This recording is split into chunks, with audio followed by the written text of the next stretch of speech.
Ônibus de evacuação em massa cruzam as rodovias americanas de um lado para o outro. 600 campos de concentração já foram criados nos Estados Unidos nos últimos anos.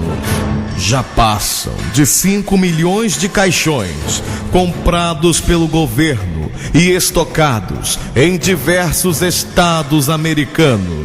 Diversos trens, presídios de 3 andares, já foram construídos pelo governo americano e estão prontos para o uso. O que estariam preparando?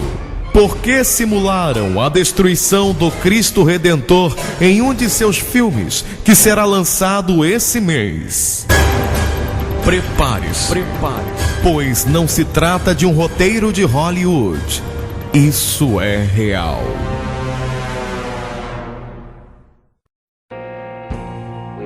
Nós temos à nossa frente a oportunidade de construir para nós mesmos e para gerações futuras uma nova ordem mundial. Um mundo onde a lei da verdade, e não a lei da selva, governará as nações.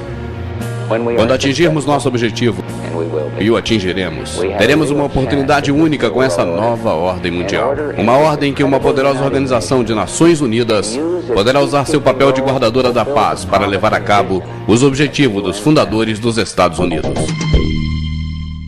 Uma nova ordem mundial. Esse é o compromisso dos líderes das maiores potências do mundo, que representam 90% da economia global. De acordo com os representantes, a reunião do G20 mudou as regras do jogo.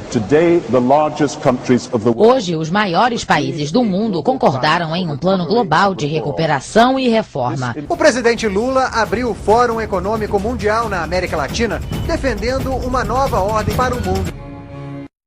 Porque o governo dos Estados Unidos e a mídia controlada mentiria para nós sobre o que realmente aconteceu em 11 de setembro de 2001. Desde a criação do Fundo Nacional em 1913, várias guerras pequenas e grandes começaram. As 3 maiores foram as Primeiras e Segunda Guerras Mundiais e a Guerra do Vietnã. Primeira Guerra Mundial. Em 1914, guerras começaram centradas na Inglaterra e na Alemanha. O povo americano não queria nada com essa guerra. Por isso, o presidente na época, Woodrow Wilson, declarou neutralidade. No entanto, por baixo dos panos, ele e sua administração na época buscavam uma desculpa qualquer para tomar parte na guerra. Observações feitas pelo secretário de Estado William Jennings dizia que os maiores bancários estavam muito interessados na Guerra Mundial pela oportunidade que oferecia de obter enormes lucros. É importante entender que a coisa mais lucrativa que pode acontecer para banqueiros internacionais é a guerra, já que força os países a tomar ainda mais empréstimo do Fundo Nacional com juros. O assessor principal e mentor Woodrow Wilson, o coronel Edward House, um homem com íntimas ligações aos banqueiros internacionais que queriam entrar na guerra. Em um documento contendo conversa entre ele e o principal assessor de Wilson, Sir Edward Grey, secretário de Exterior da Inglaterra, sobre como envolver os Estados Unidos na guerra, Grey disse: o que os americanos pensarão se alemães afundassem um transatlântico contendo passageiros americanos? House responde: eu acho que uma onda de indignação varreria os Estados Unidos, e isso por si só já seria o suficiente para levar-nos à guerra. Então, em 7 de maio de 1915, seguindo as sugestões do Sr. Edward Grey, um navio chamado Lusitânia foi levado ao território marítimo alemão, onde eram mantidos navios militares alemães. Submarinos alemães lançaram torpedos no Lusitânia. A explosão da munição matou 1.200 pessoas. Para entender melhor a natureza dessa armação, a embaixada alemã pôs avisos no New York Times que alertavam a população para não embarcar no Lusitânia por haver risco de ataque, já que seu destino era a Inglaterra, passando pela zona de guerra. Em resposta, como era antecipado, o fundamento do Lusitânia causou uma onda de ódio na população americana, e os Estados Unidos entraram na guerra logo após. A Primeira Guerra Mundial levou consigo 323 mil vidas americanas. J.D. Rockefeller, Illuminati, lucrou 200 milhões de dólares, grande parte dos quais foi tomado com altas taxas de juros emprestados do Fundo Nacional. Esses juros aumentavam ainda mais o lucro dos banqueiros. Segunda Guerra Mundial. Em 7 de dezembro de 1941, o Japão atacou a frota americana em Pearl Harbor, e isso causou a entrada dos Estados Unidos da América naquela guerra. O presidente Franklin Roosevelt declarou que o ataque foi um dia que será lembrado para sempre como infame. Um dia infame de fato, mas não por causa do ataque surpresa a Pearl Harbor. Não apenas havia conhecimento prévio do ataque a Pearl Harbor, como também foi intencionalmente provocado. Roosevelt, que era Illuminati, e sua família composta de banqueiros de Nova York desde o século XVIII, era muito generoso aos interesses dos banqueiros internacionais, e o interesse era entrar na guerra. Como vimos, nada é mais lucrativo do que as guerras internacionais. Retirada do diário oficial do secretário de guerra de Roosevelt, chamado Rim Sumner, datado de 25 de novembro de 1941, uma conversa entre Roosevelt. A pergunta é como deveria manipular o Japão a disparar o primeiro tiro. Nos meses que se seguiram ao ataque de Pearl Harbor, Roosevelt havia feito tudo o que podia em seu poder para enfurecer os japoneses e levá-los a uma postura agressiva. Ele suspendeu todas as importações de petróleo americano, congelou todos os ativos circulantes japoneses nos Estados Unidos, fez empréstimos públicos aos chineses e forneceu ajuda militar aos britânicos, ambos inimigos dos japoneses na guerra. Exatamente 3 dias antes do ataque, a inteligência australiana informou Roosevelt de que havia uma operação militar japonesa em direção a Pearl Harbor. Roosevelt simplesmente ignorou. Então, como já era esperado, o Japão atacou Pearl Harbor, matando 2.400 soldados. Antes de Pearl Harbor, 83% da população americana não queria nada com a guerra. Após Pearl Harbor, 1 milhão de cidadãos se ofereceram como soldados. Os esforços bélicos da Alemanha nazista foram amplamente apoiados por 2 organizações. A IG Farben produziu 84% dos explosivos alemães e também o Zyklon B, usado nos campos de concentração para matar milhões de pessoas. Um dos parceiros secretos de IG Farben era a empresa de petróleo de J.G. Rockefeller, Illuminati, e a empresa Standard Oil. O bombardeamento drástico de Londres pela Alemanha nazista, por exemplo, só foi possível com uma venda de 20 milhões de combustível pela Standard Oil, empresa de Rockefeller, para a IG Farben. Vale a pena lembrar também outra organização traidora, a Union Bank Corporation. Ela não apenas financiou vários aspectos da ascensão de Hitler ao poder, ela era também lavanderia para dinheiro nazista, que foi exposta eventualmente por guardar bilhões de dólares nazistas em seus cofres. A Union Bank Corporation foi eventualmente confiscada por violação do ato de comercialização com o inimigo. Adivinhe quem era o diretor e vice-presidente da empresa?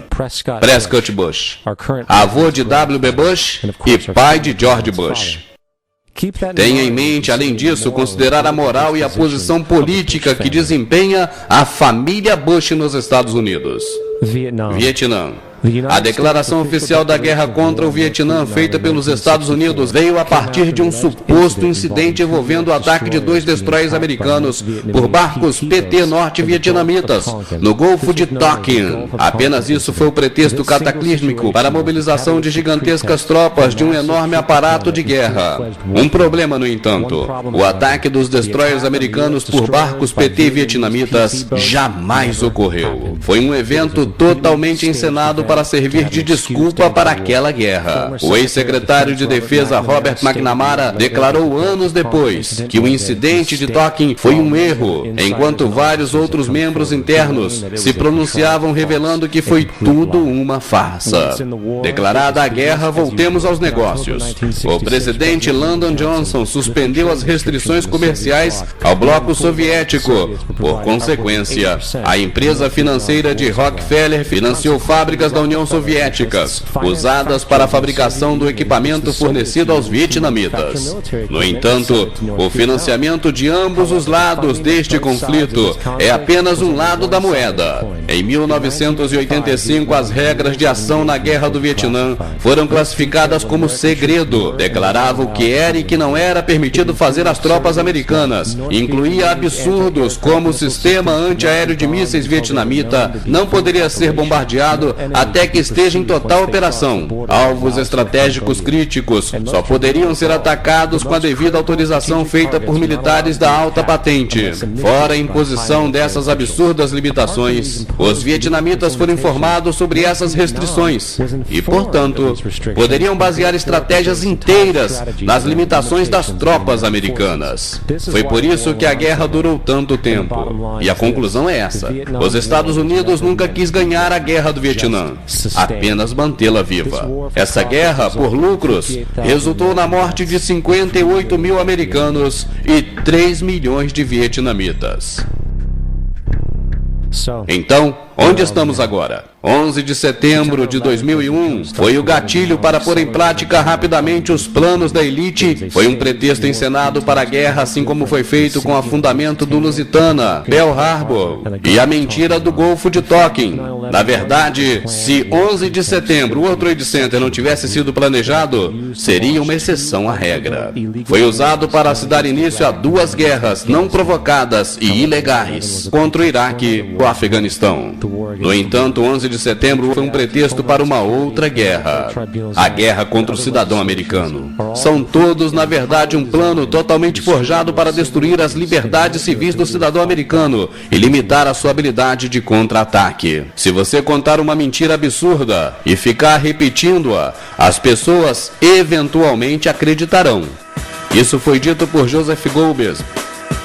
September 11, September 11, September 11, September 11, September 11, September 11, September 11, September 11, September 11, September 11, September 11, September 11, September 11, September 11, September the 11th, September the 11th. Evil killers, Taliban, Al-Qaeda, Osama bin Laden. War and danger.